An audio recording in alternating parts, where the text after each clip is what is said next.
What is up, everybody? We got a Sunday night football game today. We got the Bengals, we got the Chargers, and we're coming off a loss. But, everybody's got to lose eventually. We're going to get back on the wagon today. We're going to catch you guys with another parlay. We're going to break down the game real quick and then give you guys the parlay at the end, basically summarizing everything that we're talking about. So, let's get into it.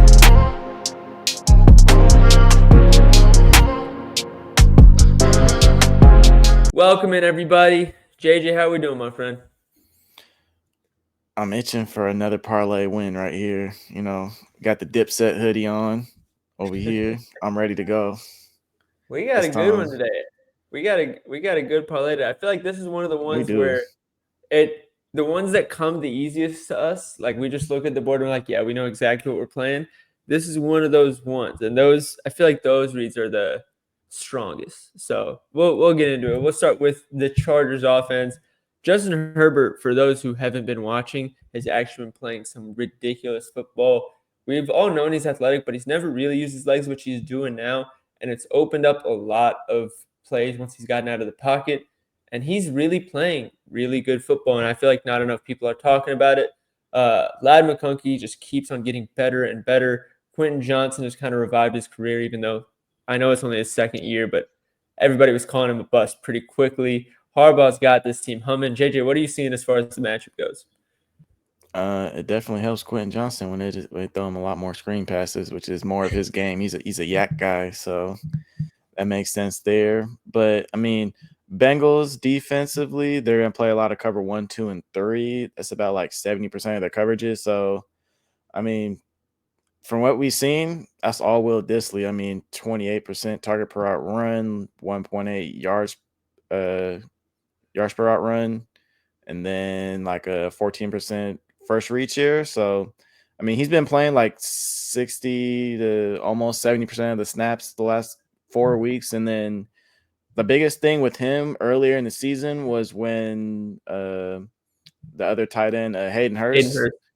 Yeah, when he was playing, like that was really limiting his upside. But since he came back the last 2 weeks, like it hasn't affected Will Dissly at all. Coaches love him. He's been one of the favorite targets. He just got to be the guy today. And 2 years ago, last year, this year, the Bengals have always been horrible against tight ends. And like you said, Will Dissly and Herbert have just been on the same page recently. He took advantage of it when Hayden Hurst went down. Hayden Hurst has returned, and it hasn't mattered because Dissly's been playing so well. He's still getting the snaps. So, yeah, it's written in the stars for Will Dissly to have a good game. But, let's just go ahead and say it, JJ. The Bengals defense, you can pick and choose how you want to beat them. They're not a very good defense.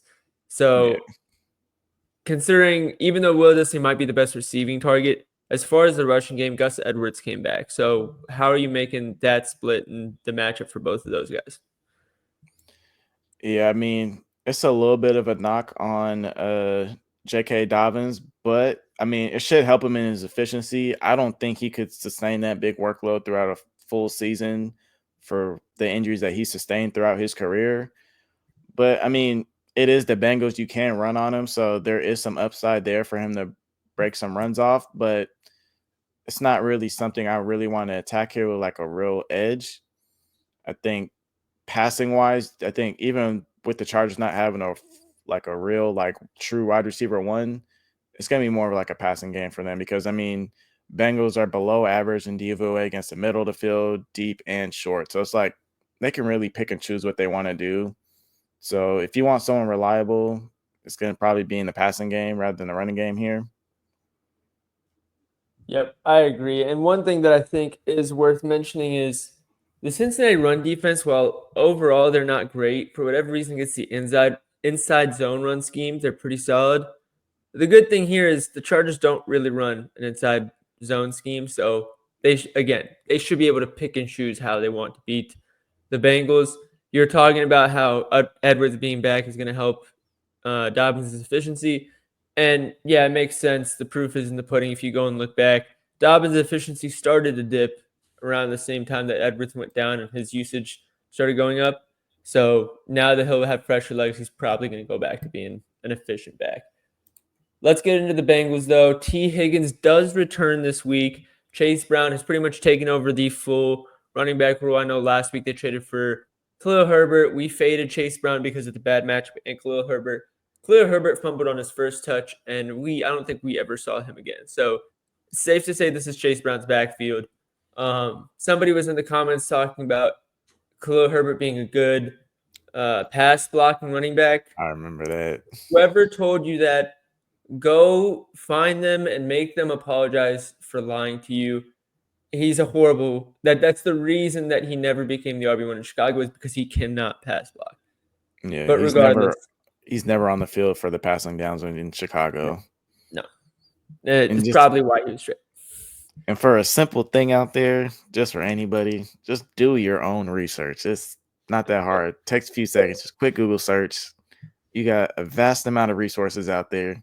Go ahead and use them. Just a life lesson out there.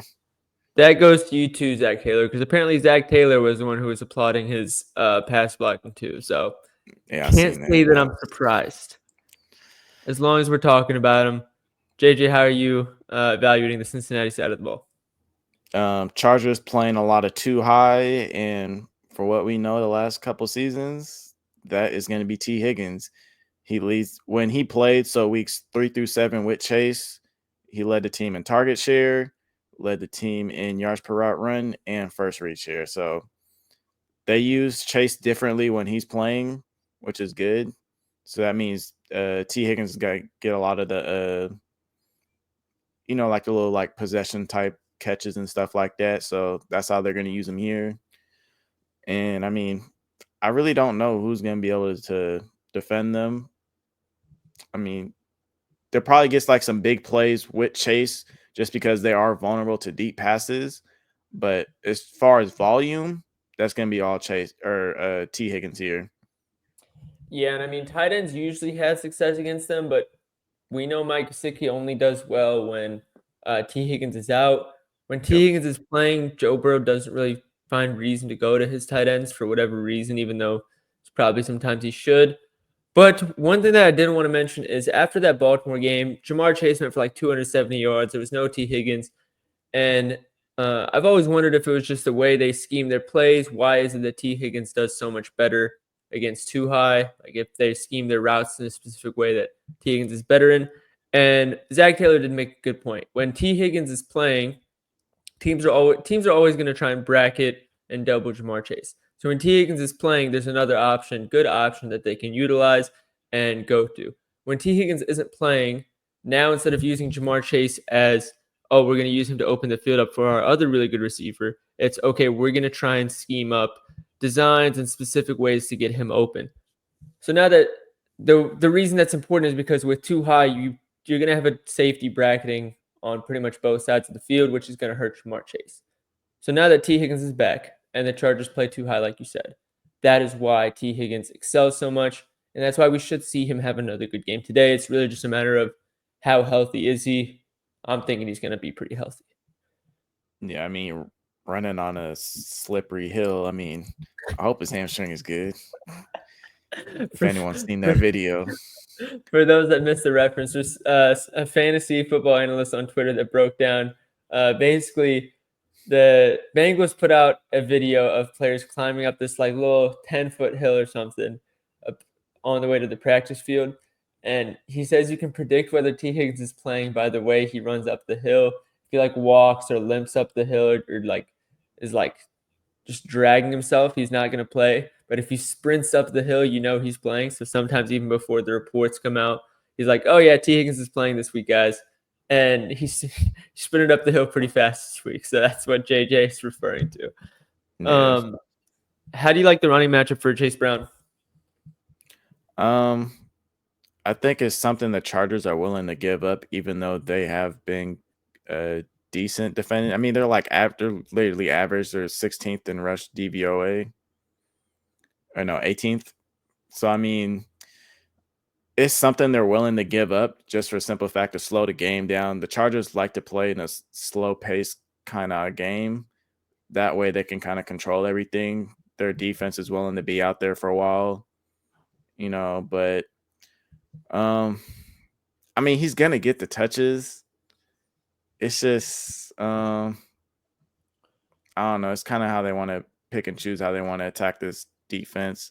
And that part, I'm not exactly sure, but I don't think he's going to be able to run that. I think he'll be more utilized in the passing game because I think that's where he's been most effective. He's been a great little utility outlet for Joe Burrow. But I mean, how do you see it? I think he's going to have a decent game. I think he's been more efficient than I expected him to be this year. And he does run the inside zone scheme, which is the one rushing scheme that the Chargers seem to struggle against. And I think the Chargers are definitely going to make more of an effort to say, okay, Chase, Higgins, Burrow, we're going to focus on you guys and just basically trust the trenches to take care of the run game. We're not going to game plan for it. They will game plan for it, but like in terms of the focus. So I think Chase Brown, with his workload that we know he's going to get, I think he's in a good spot. He had, since Zach Moss went down 2 games ago, he had 27 rush attempts. That was a clear win. Last game, he was getting really good usage. I want to say he had like 12 attempts, somewhere between 9 and 12 attempts. And then they went down. They started throwing every play. Jamar Chase had 2 70-yard touchdowns. So they just never really had opportunity to run the ball pretty much after the first half. But if that stayed in a neutral game script and there wasn't 2 70-yard bombs, I think we would have seen him get another 15 to 20 touches. So his rush attempt line is 15.5 now. If we're talking another 14 to 18 touches against a team that struggles against the inside zone and is going to prioritize the passing defense, I wouldn't be surprised if he has a quietly good game. I don't think he's going to break off multiple 20-yard runs like he's Saquon Barkley, but multiple 5-yard runs that people brush off, maybe a 15-yarder once, 8 yards here and there. I just think he's going to have one of those games where you don't realize how much he's producing until you look at the stat line midway through the fourth quarter and you're like, oh, he's at 70 yards. I think that's kind of what I'm expecting from him today. Very good points made here. I think that's everything. Parlay time. Parlay time. Let me get it open real quick. We have a 30% boost on FanDuel. They've been a little stingy lately. They've only been offering on live boost, but today they're finally giving us another pregame boost today. So the first leg we're going with is the Cincinnati Bengals money line. And the reason why is because road underdogs of less than 7 points going against a team that goes under the game total in 75% or more games since 2019, or 74-31 against the spread. There's only a 1-point spread. We're just you can keep that 1 point. We're taking the money line. Next play, we're going T. Higgins over 54.5 receiving yards. Like we said, the too high coverage that the Chargers love to run helps him because it brackets Jamar Chase. And now T. Higgins is the number one option in that scheme. So as long as the Chargers keep running too high, which they've done all season, T. Higgins should continue to eat against too high. It's what he's been doing this season. It's what he did last season. No reason not to expect it today. And lastly, Will Dissly to get 40 receiving yards. Harbaugh has talked about the fact that him and Herbert have a pretty good connection when they're on the field. He's taken over most of the tight end usage even after Hayden Hurst came back. And it's a great matchup. Cincinnati Bengals just leak so much production to tight ends. So all three of those together without the boost on FanDuel is plus 558. With the boost, we're looking at 725. And let me put $50 on it. So we're going $50 to pay out $412. I love this parlay, JJ. I love it. I love it too. It's got to hit. So it has to. So like and subscribe. Make sure you're tailing. We'll see you guys on the next video. Good luck tonight, everybody.